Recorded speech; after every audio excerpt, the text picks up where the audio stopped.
Qui étaient réellement les adversaires énigmatiques d'Israël, décrits dans la Bible comme des géants et des pécheurs condamnés par le Créateur lui-même?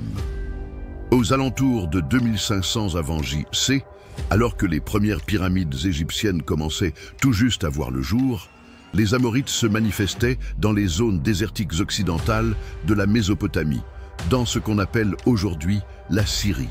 Il s'agissait d'un groupe sémitique du nord-ouest, utilisant une langue qui partage une étonnante similarité avec l'hébreu contemporain. Cette association linguistique n'est pas fortuite. Elle met en lumière des attaches anciennes qui rendraient leur future concurrence avec Israël encore plus fascinante et compliquée. Cependant, les Amorites n'étaient pas de simples éleveurs nomades. Ces individus étaient des rescapés façonnés par les rudes conditions désertiques, des combattants flexibles qui avaient su s'épanouir là où d'autres succombaient.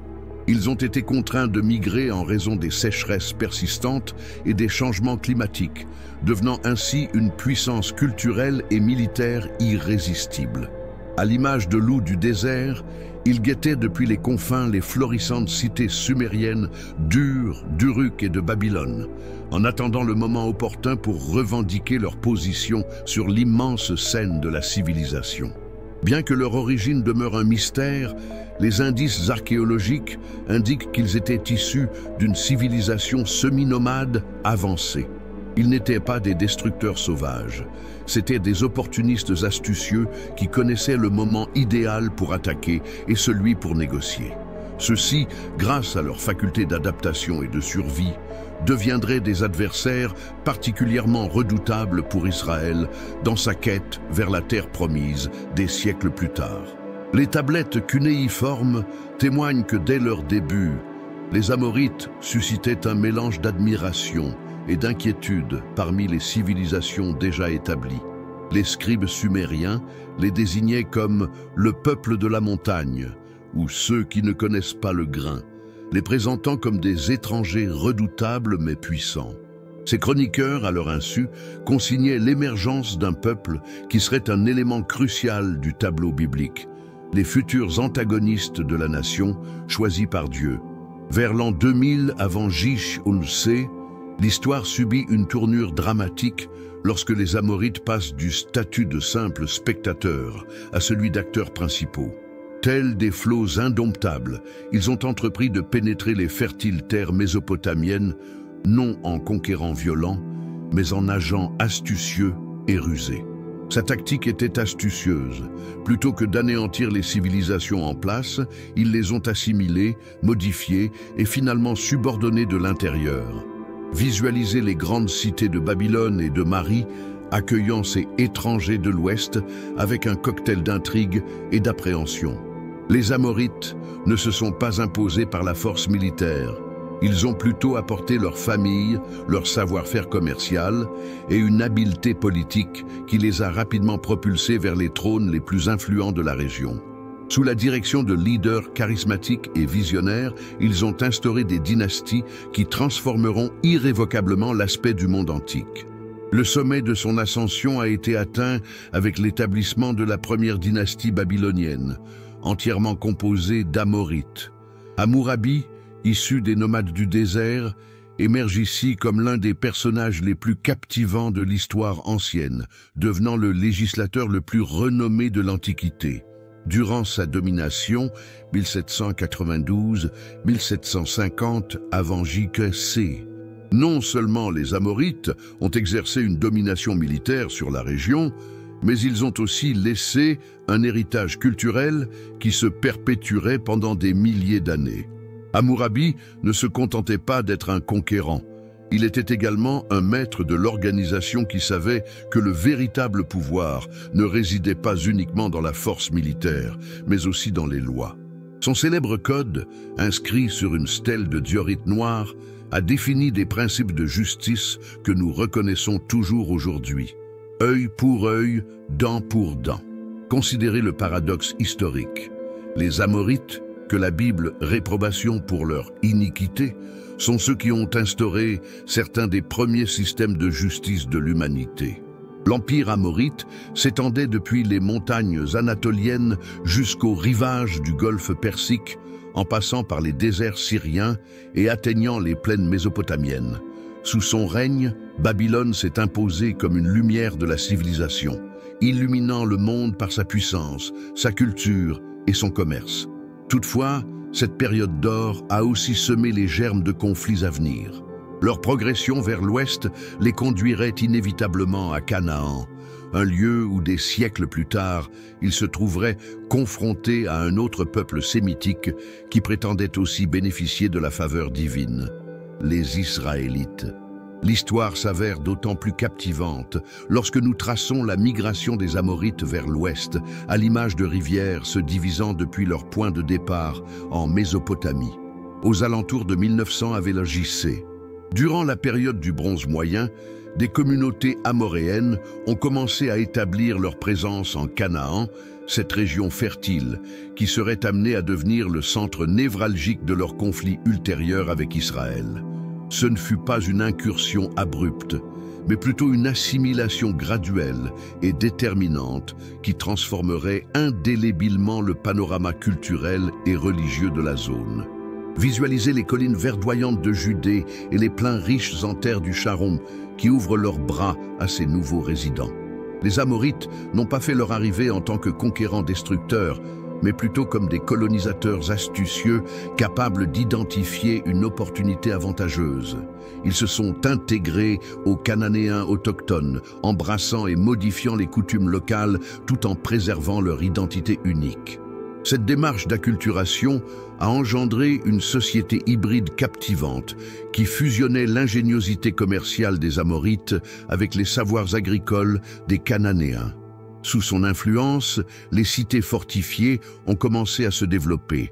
D'imposants murs de pierre, des portes majestueuses et des systèmes défensifs élaborés qui continuent d'étonner les archéologues contemporains. Des lieux tels que Hatzor, Lachish et Gézer se sont transformés en pôles de force amorites, chacun bénéficiant de fortifications qui rivalisaient avec les plus performantes de Mésopotamie.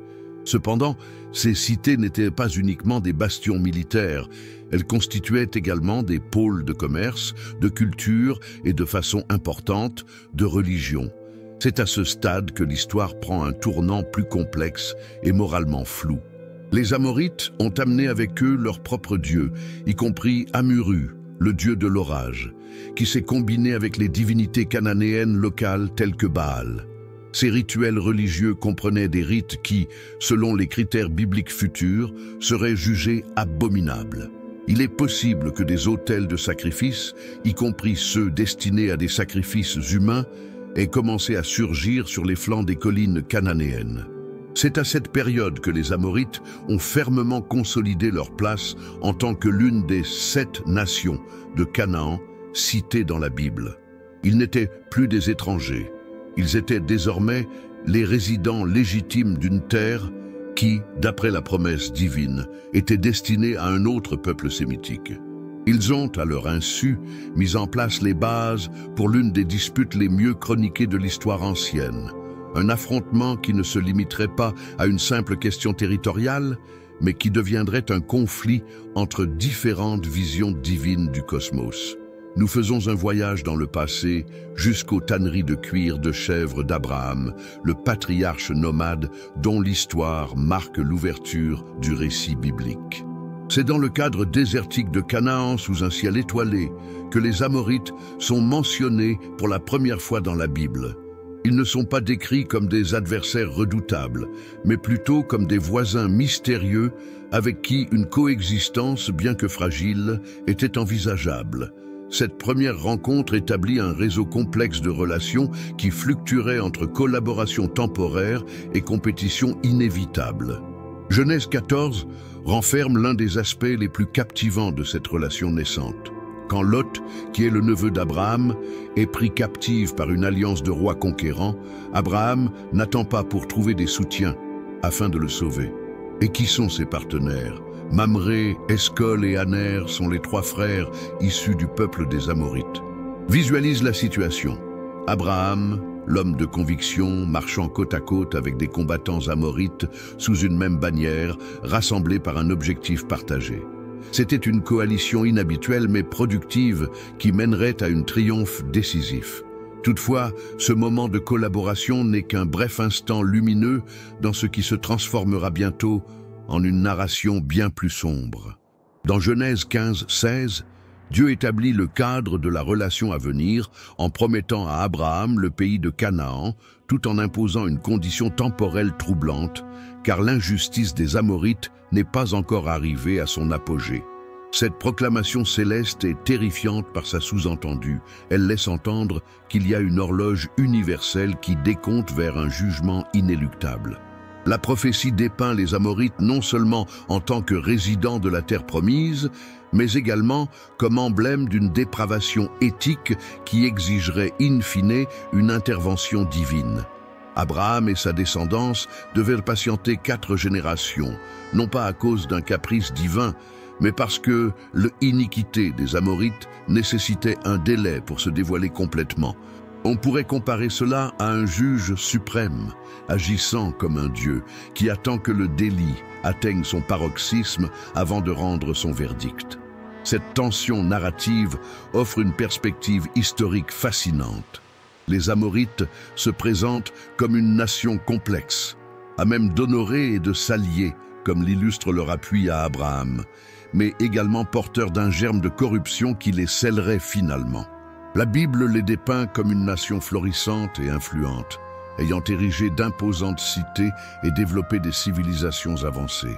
Cependant, ils avaient aussi franchi des seuils éthiques qui les mettaient en opposition frontale avec le dessein divin pour Israël. Durant la période où les descendants d'Abraham parcouraient le désert d'Égypte et ensuite les dunes du Sinaï, les Amoréens à Canaan adoptaient de plus en plus des rituels que l'Écriture considérerait comme des abominations aux yeux de Dieu.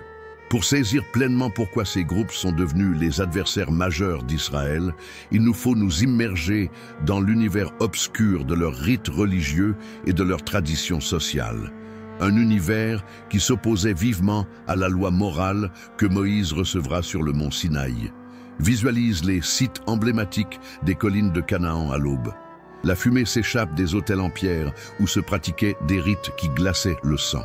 Les traces archéologiques indiquent que les Amorites, tout comme d'autres groupes cananéens, réalisaient des offrandes humaines, potentiellement d'enfants, en l'honneur de déités comme Baal et Astarté. Sur des sites tels que Gézer, les archéologues ont découvert des urnes funéraires abritant les restes d'enfants, un indice potentiel de ces rites que la Bible jugeait comme le reflet suprême de la déchéance morale. Cependant, l'iniquité d'Amorites dépassait les simples sacrifices humains. Ces rituels religieux incluaient la prostitution sacrée, où des rapports sexuels étaient réalisés au sein des temples en tant qu'élément du culte de la fécondité. Astarté, la divinité de l'amour et du combat, était adorée par le biais de rites mêlant sexualité et brutalité d'une façon qui choquerait n'importe quelle société contemporaine. Il ne s'agissait pas de simples rites primitifs. C'étaient des manifestations structurées d'une perspective du monde qui avait perdu son équilibre moral. L'idolâtrie constituait un autre élément central de leur iniquité. Tandis qu'Abraham a fondé sa foi sur la vénération d'un Dieu invisible et transcendant, les Amorites ont construit des panthéons complexes de divinités visibles symbolisées par des idoles en or, en argent et en pierre. Chaque cité vénérait ses propres divinités protectrices. Chaque foyer avait ses déités domestiques, engendrant un cosmos spirituel morcelé où l'autorité était partagée entre de nombreuses puissances fréquemment en opposition. D'un point de vue social, les indices indiquent que la société amorite avait mis en place des systèmes d'oppression comprenant l'esclavage sévère et l'exploitation des plus vulnérables. Bien que ces lois soient complexes sous certains points de vue, elles autorisaient des injustices qui allaient à l'encontre des principes d'équité qui plus tard seraient incarnés par la loi mosaïque. L'écart entre les riches et les pauvres était devenu vertigineux, et ceux qui étaient au pouvoir profitaient systématiquement de leur statut. D'après le récit scripturaire, Dieu a fait preuve de patience pendant 4 générations en attendant que cette corruption atteigne son sommet. Ce n'était pas un caprice divin, mais une équité cosmique. Le Créateur donnait à l'iniquité la chance de se dévoiler totalement avant d'intervenir. Quand le temps de la conquête israélite arriverait finalement, ce ne serait pas juste une expansion de territoire, mais un acte de purification morale, l'excision précise d'un mal spirituel qui risquait de contaminer toute la région. Sans en être conscients, les Amorites étaient devenus l'exemple parfait de ce qui arrive lorsqu'une civilisation perd sa direction morale. Dans l'ère désertique, l'atmosphère est chargée de tensions, alors qu'une multitude considérable se dirige vers les limites du domaine amorite. Suite à 4 siècles de servitude en Égypte et 40 ans d'errance dans le désert du Sinaï, le peuple d'Israël s'approche finalement des portes de la terre promise. Moïse, le vétéran dont le bâton a divisé la mer Rouge, fait désormais face à un challenge distinct: négocier une traversée paisible à travers les territoires que les Amorites ont transformés en leur forteresse orientale. Visualise la scène depuis les fortifications de Hesbon, la métropole du royaume amorite de Sion. Les vigiles, de plus en plus inquiets, surveillent la poussière qui se soulève au sud à l'horizon, un nuage non provoqué par le vent, mais par les pas de 600 000 individus, sans inclure les femmes et les enfants. Ce n'est pas un groupe de réfugiés désemparés, c'est une population structurée, disciplinée, avançant avec l'assurance de ceux qui pensent bénéficier d'une aide divine. Les nouvelles concernant ces triomphes sur les Égyptiens et les Amalécites ont déjà atteint Sion. Moïse, fort de ses 80 ans de sagesse diplomatique, propose des émissaires avec une requête qui paraît sensée. « Permets-nous de passer à travers ton pays. Nous prendrons la voie royale, sans dévier ni vers l'est ni vers l'ouest, jusqu'à ce que nous ayons franchi tes terres. Nous n'endommagerons ni les cultures, ni les vignes. Nous ne toucherons pas à l'eau des puits. Nous réglerons le prix équitable pour tout ce que nous consommons. » Il s'agissait d'une proposition de transit commercial, pas d'une stratégie de conquête. Les Israélites avaient simplement l'intention de se diriger vers l'ouest, en direction de Canaan, leur but ultime. Cependant, Sion, le roi amorite, percevait quelque chose de plus inquiétant dans cette requête, apparemment sans danger. Ce n'était pas uniquement l'envergure du groupe qui le préoccupait, c'était aussi la signification qu'il véhiculait. Les espions amorites avaient transmis des nouvelles préoccupantes. Ce peuple vénérait un dieu caché qui avait dégradé les dieux égyptiens, la puissance dominante de cette époque. Ces histoires évoquaient des calamités surnaturelles, une mer fendue en deux et de la manne tombant du firmament. Quel type de pouvoir appuyait ces individus? Le refus de Sion de laisser passer n'était pas simplement une question politique, c'était une question d'existence. Dans sa perspective, autoriser Israël à traverser reviendrait à reconnaître que leurs dieux surpassaient Baal et Astarté, les dieux qui conféraient légitimité à son empire. C'était un gardien jaloux de l'ordre existant qui percevait Israël non seulement comme une menace sur le plan militaire, mais aussi comme une révolution religieuse susceptible de troubler tout son univers.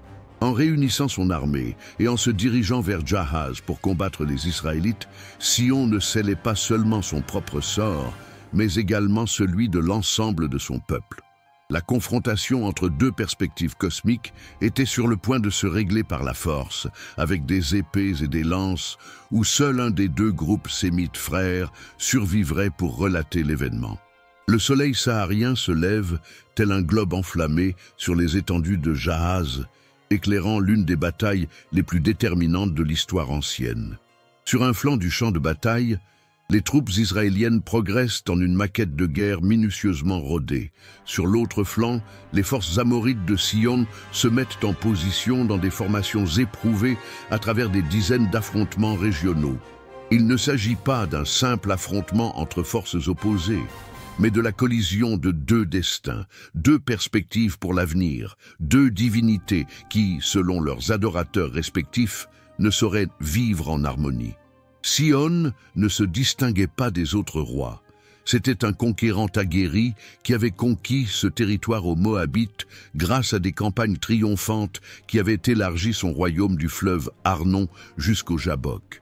Ces troupes étaient des combattants aguerris, des hommes maîtrisant parfaitement chaque colline, chaque défilé et chaque atout tactique du terrain. Ils ont établi un empire florissant, fondé sur la maîtrise des voies commerciales, reliant la Mésopotamie à l'Égypte, et ils n'étaient pas prêts à le relinquir sans résistance. Les commentateurs bibliques relatent le combat en utilisant une concision caractéristique de ceux ayant été témoins d'une violence excessive. Et Sihon, accompagné de tout son peuple, se présenta contre nous pour livrer bataille à Jahaz. Cependant, l'Éternel, notre Dieu, nous a permis de le battre. Nous l'avons défait ainsi que ses fils et tout son peuple. Cependant, derrière ces expressions simples se dissimule une tragédie d'une ampleur épique. Visualise le bruit des épées heurtant les boucliers, les hurlements de bataille dans des dialectes similaires mais désormais rivaux, la poussière rougeâtre du sang mêlée au sable. La victoire d'Israël a été complète et dévastatrice. Sion a été vaincu sur le champ de guerre avec ses fils, anéantissant ainsi la dynastie amorite qui avait régné dans cette zone pendant plusieurs générations. Cependant, l'expansion ne s'est pas arrêtée à ce point. Toutes les cités du royaume furent conquises par les Israélites. Hesbon, la ville principale avec ses palais et ses temples, Dibon, réputé pour ses ateliers d'artisans, ainsi que des dizaines de petits villages qui avaient prospéré grâce à la paix amorite. C'était un triomphe qui modifiait non seulement le paysage politique, mais également l'équilibre des forces dans l'ensemble de la région transjordanienne. Dans ce conflit, ce qui importait le plus n'était ni les stratégies militaires employées, ni le butin pris, mais plutôt la valeur symbolique qu'elle incarnait. Sion avait entièrement parié sur la supériorité des dieux amorites par rapport aux dieux d'Israël. Et il a subi une défaite retentissante. Sa défaite n'était pas uniquement d'ordre militaire, elle était également d'ordre théologique. Pour les populations voisines témoins de ces faits, le message était évident. Le Dieu caché des Hébreux avait prouvé sa prééminence sur les dieux ancestraux de Canaan. La première pièce du domino amorite était tombée, et les ondes de choc se diffuseraient bien au-delà des limites de ce royaume dévasté. Si la défaite de Sion avait marqué les esprits, ce qui s'ensuivit a atteint le statut de légende. Le Basan, une région de prairies luxuriantes et de cités fortifiées, s'étendait au nord du royaume conquis. Il était dirigé par le roi amorite le plus redoutable, Og, décrit dans les Écritures comme le dernier des Réphaïm. Ces géants peuplèrent la région depuis des époques très anciennes. Son lit, construit en fer, avait une dimension de 9 coudées de longueur pour 4 de largeur, approximativement 4 mètres par 1,8 mètres, illustrant concrètement sa stature exceptionnelle qui demeurait visible des siècles plus tard à Rabat des Ammonites. Et Og ne se distinguait pas uniquement par sa stature imposante. Il était également un tacticien militaire dont le royaume s'étendait du mont Hermon aux limites de Galade. Il dirigeait 60 cités fortifiées qui faisaient de Basan une citadelle apparemment invincible. Ses murs se dressaient comme de faux sommets, bâtis avec des énormes blocs de pierre qui semblaient plutôt être le résultat du travail d'anciens géants que d'hommes. Chaque cité agissait comme une forteresse autonome, apte à supporter de longs sièges, et l'ensemble constituait un système défensif qui avait résisté aux assaillants pendant des décennies. Quand la nouvelle de l'anéantissement de Sion parvint à Basan, Og n'a pas tenté de fuir ni de négocier. Tout comme un lion blessé qui devient plus redoutable, le roi géant rassembla l'intégralité de ses forces militaires et se dirigea vers Édréi pour affronter les Israélites en personne. C'était un choix qui exposait à la fois son audace et son orgueil mortel. Og avait édifié son empire sur l'apparente invincibilité physique et militaire. Céder face à ces étrangers du désert aurait anéanti le mythe qui consolidait sa domination. La bataille d'Édréi s'est transformée en un affrontement de David contre Goliath à une échelle décuplée. Le cri d'Og se distinguait au-dessus du tumulte de la bataille, semblable au grondement d'une créature primordiale qui ne veut pas admettre que son heure est révolue. Ces combattants ont lutté avec le désespoir de ceux qui étaient conscients qu'il n'y aurait pas d'autre occasion. Les 60 cités fortifiées reposaient sur cette unique confrontation pour leur existence. Mais encore une fois, le résultat a été une ruine totale pour les Amorites. Le décès d'Og ne signifiait pas uniquement la conclusion d'un royaume, mais également la clôture d'une époque. Les Réphaïm, ces colosses à mi-chemin entre mythe et réalité qui avaient semé la peur dans la région pendant des siècles, avaient disparu de la surface du monde. Les cités qui paraissaient imprenables sont tombées l'une après l'autre, tel un jeu de dominos. Le Deutéronome 3 détaille l'étendue de la conquête. 60 cités fortifiées, excluant les hameaux ruraux, toutes capturées sans exception. C'était une démonstration de force qui transmettait un message clair à tous les habitants de Canaan. L'ère des anciens maîtres du pays touchait à sa fin et une nouvelle période avait débuté sous le leadership du Dieu d'Israël. 40 ans après les triomphes de Moïse en Transjordanie, une nouvelle génération d'Israélites s'est réunie sur les bords orientaux du Jourdain, tournant son regard vers l'ouest en direction de la terre promise par Dieu à leurs ancêtres. Bien que Moïse ait décédé, Josué, son successeur et un général aguerri, avaient appris de l'expérience des campagnes antérieures. Cette fois-ci, la conquête ne se résumerait pas à une suite de combats défensifs contre des rois qui assaillaient Israël. Elle constituerait une incursion méthodique et destructrice qui transformerait pour toujours l'aspect de Canaan. La traversée du Jourdain a signalé le commencement d'une nouvelle étape dans l'histoire des Amorites. Tandis que les murs de Jéricho tombaient sous les coups de trompette israélites et qu'Aï était anéanti suite à une habile manœuvre militaire, les souverains amorites régnant sur le sud de Canaan regardaient avec une terreur grandissante l'effondrement de leur monde. Ce n'était plus qu'une série de rumeurs lointaines concernant des triomphes dans le désert. Désormais, la menace était littéralement à leur porte, mettant en péril les cités-États qui avaient constitué pendant des siècles le noyau de la civilisation amorite. Le point culminant de la crise a été atteint lorsque Gabaon, l'une des cités les plus importantes de la région, a rompu avec le camp amorite en concluant un pacte de paix avec Israël. Cette défection ne représentait pas simplement une perte stratégique. Elle constituait également une fissure dans l'unité susceptible d'encourager d'autres actes de trahison. 5 monarques amorites, Adonisédek de Jérusalem, Oham d'Hébron, Piram de Jarmuth, Japhia de Lachis et Debir d'Aiglon, prirent une mesure désespérée, établir une alliance militaire pour sanctionner les Gabaonites déloyaux et, dans le même élan, annihiler définitivement les envahisseurs israélites. L'événement qui a eu lieu à Gabaon a surpassé toutes les espérances épiques. Quand les 5 armées amorites ont mis la ville rebelle sous siège, Josué a réagi par une marche de nuit qui allait devenir une légende dans l'histoire militaire. Leurs troupes ont traversé la distance de Gilgal à Gabaon en une nuit, surgissant à l'aube comme des spectres du désert pour surprendre leurs assaillants. Cependant, ce qui s'ensuivit a transcendé les frontières de la guerre traditionnelle pour plonger dans l'univers du surnaturel.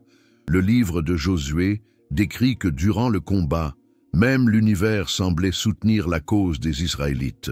Et le soleil se figea et la lune resta en place, jusqu'à ce que la vengeance du peuple se soit abattue sur ses adversaires. Que l'on parle d'un véritable prodige astral ou d'une illustration poétique d'une victoire si totale qu'elle paraissait s'étendre sur toute la journée, le dénouement fut désastreux pour la coalition amorite. Les 5 rois ont pris la fuite et se sont réfugiés dans la grotte de Macéda. Toutefois, ils ont été dénichés, appréhendés et mis à mort en public. Leurs corps ont été suspendus aux arbres jusqu'à la tombée de la nuit, un avertissement sévère pour tout roi envisageant une résistance. L'alliance amorite du Sud avait été battue de telle façon qu'elle ne fut plus en mesure de constituer une résistance collective face à la conquête des Israélites. La campagne de conquête menée par Josué avait causé des destructions massives, sans pour autant être complète. À l'image des épines tenaces qui repoussent suite à un feu de forêt, certains groupes d'Amoréens ont perduré dans les montagnes, les vallées isolées et les cités qui avaient réussi à tenir face au premier assaut israélite. Ces survivants n'étaient pas simplement des réfugiés battus. Ils étaient des combattants aguerris par les difficultés, résolus à récupérer ce qu'ils percevaient comme leur patrimoine hérité. Son endurance ferait des siècles suivants une ère de conflits incessants, où la distinction entre vainqueurs et vaincus se brouillerait dans une lutte mortelle pour survivre. Le livre des Juges nous plonge dans cette période chaotique où les Amorites restants ont su se restructurer en un mouvement de guérilla tenace.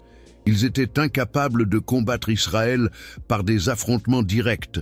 Cependant, ils maîtrisaient chaque chemin montagneux, chaque cavité secrète, chaque point d'eau sur une terre qui avait été la leur pendant de nombreux siècles.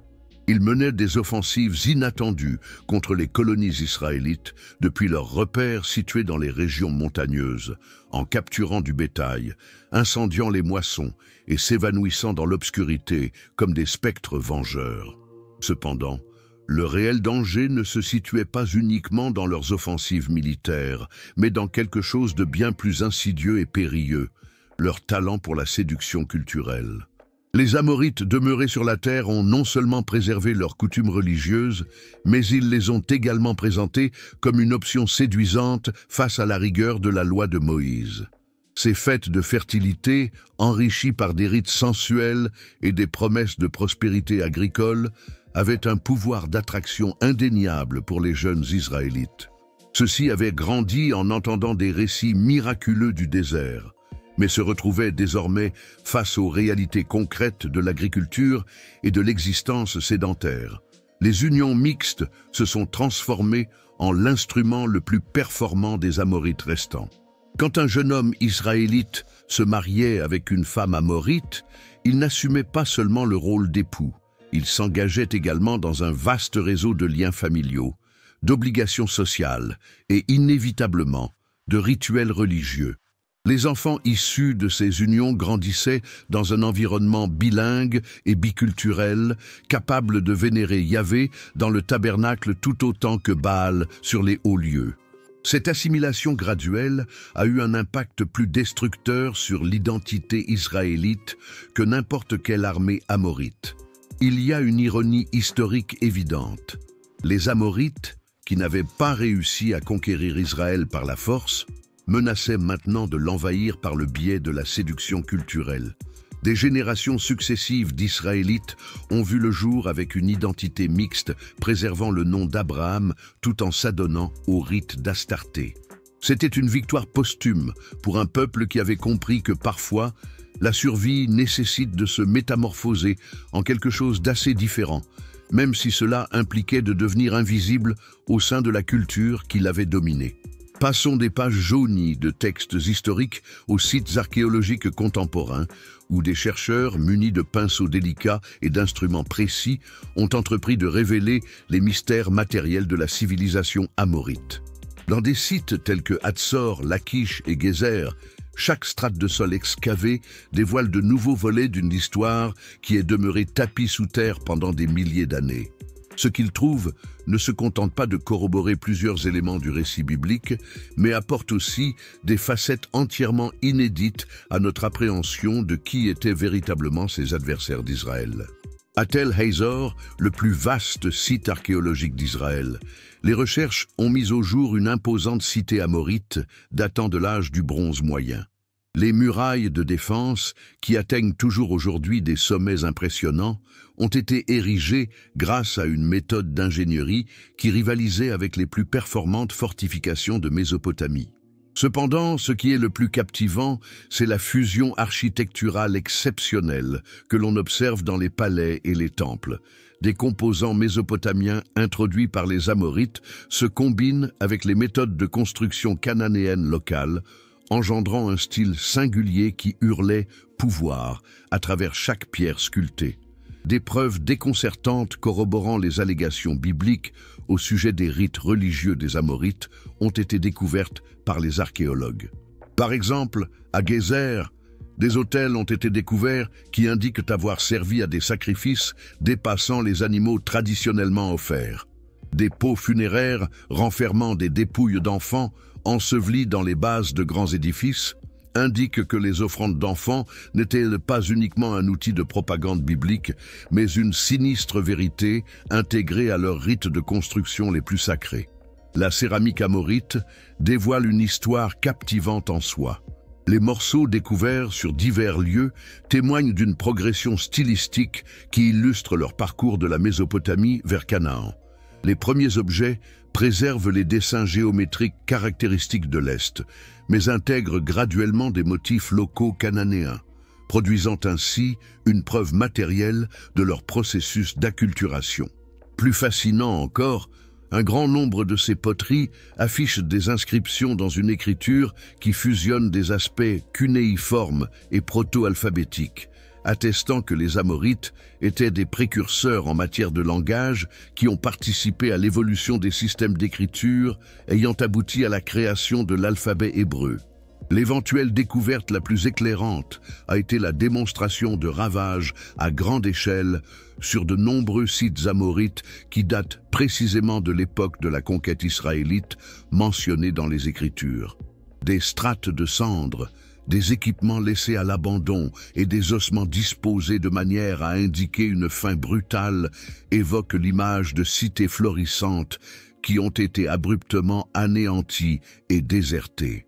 Ces recherches ne valident pas tous les éléments du récit biblique, cependant elles attestent qu'un événement dévastateur s'est produit dans le monde amorite, précisément au moment où la Bible affirme qu'Israël conquérait le territoire.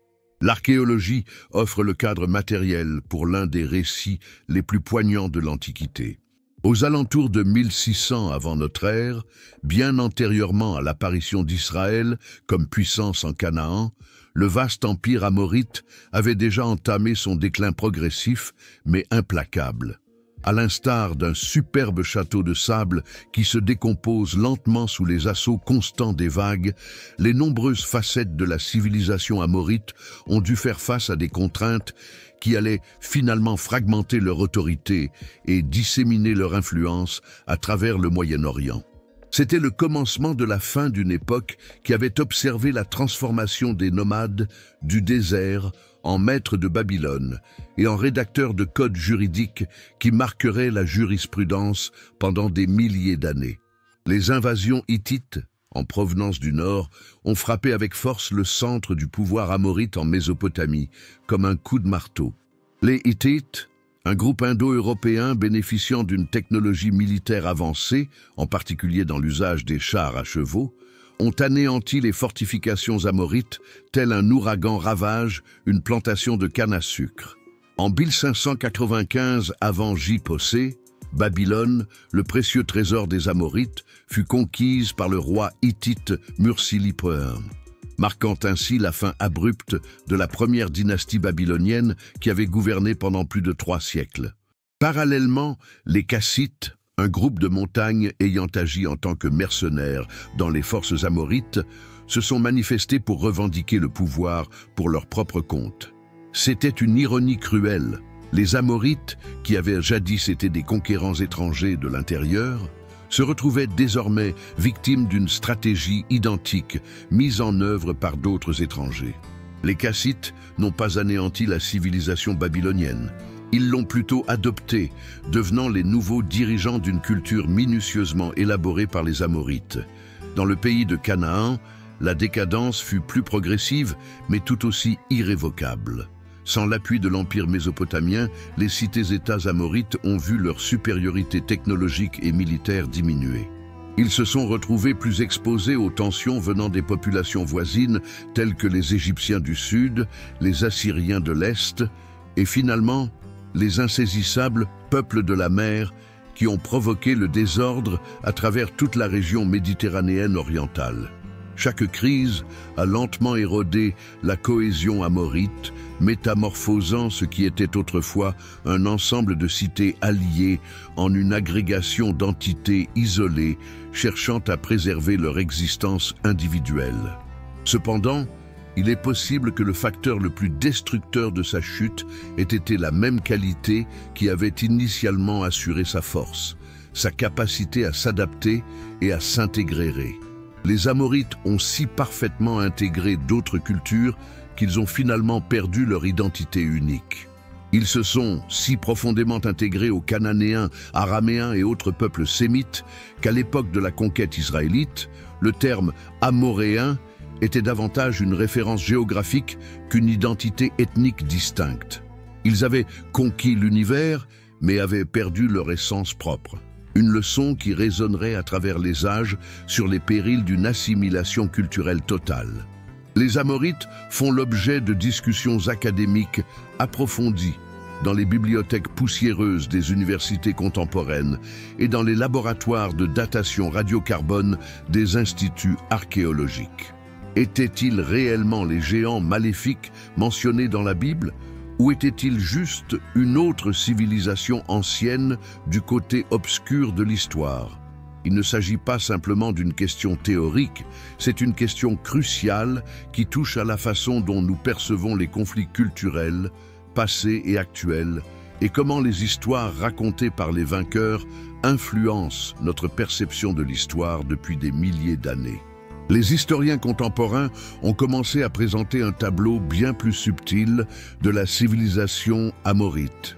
Plutôt que de se contenter d'être des barbares sans pitié, ils apparaissent comme une culture raffinée, ayant apporté des apports majeurs à l'évolution de la civilisation humaine.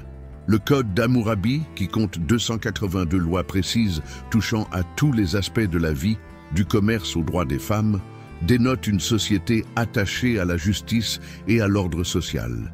Ces percées dans les domaines de l'agriculture, de l'architecture et du commerce international ont mis en place des normes qui ont marqué les cultures futures pendant des centaines d'années.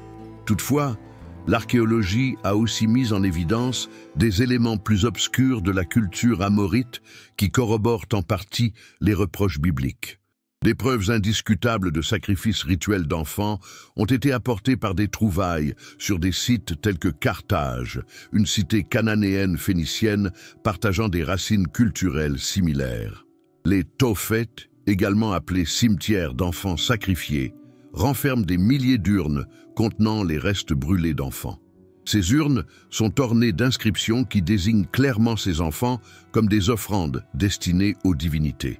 Cela n'explique pas forcément la conquête israélite, mais indique que les affrontements culturels de l'Antiquité possédaient des implications morales tangibles qui allaient au-delà de simples litiges territoriaux. L'affrontement historique entre Israël et les Amorites trouve un reflet actuel dans un monde confronté à des enjeux de diversité culturelle, de relativisme éthique et de disputes religieuses. Il existe des interprétations divergentes du récit biblique. Certains y voient une légitimation divine du génocide, tandis que d'autres y déchiffrent un appel à préserver l'intégrité morale face à un monde qui incite sans cesse à l'adoption de valeurs dévastatrices. Ces interprétations contemporaines révèlent autant sur nos préoccupations actuelles que sur les événements historiques qu'elles tentent de déchiffrer. Pour le réalisateur contemporain désireux de donner corps à cette histoire ancienne, les Amorites proposent une narration pleine de paradoxes et d'enseignements universels. Ce furent des novateurs devenus traditionalistes, des vainqueurs qui se laissèrent vaincre, des adaptateurs qui s'évanouirent dans le processus d'adaptation. Son récit nous enseigne que dans le vaste canevas de l'histoire humaine, il n'existe pas de personnages malfaisants unidimensionnels ni de héros irréprochables, mais plutôt des individus complexes évoluant à travers les flots perfides de la progression culturelle et de la survie communautaire. Peut-être que son ultime héritage sera justement cette complexité morale. Ils nous apprennent que l'histoire n'est pas simplement une narration avec des conclusions nettes, mais une suite ininterrompue de décisions ardues, où chaque civilisation doit déterminer quelles valeurs elle est disposée à abandonner pour sa pérennité et quels idéaux sont si essentiels qu'il vaut mieux mourir pour eux. Dans un monde contemporain, face à des interrogations semblables sur l'identité culturelle, l'acceptation religieuse et la pérennité de la civilisation, les résonances de l'ancien antagonisme entre Israël et les Amorites demeurent d'une actualité troublante et intensément humaine.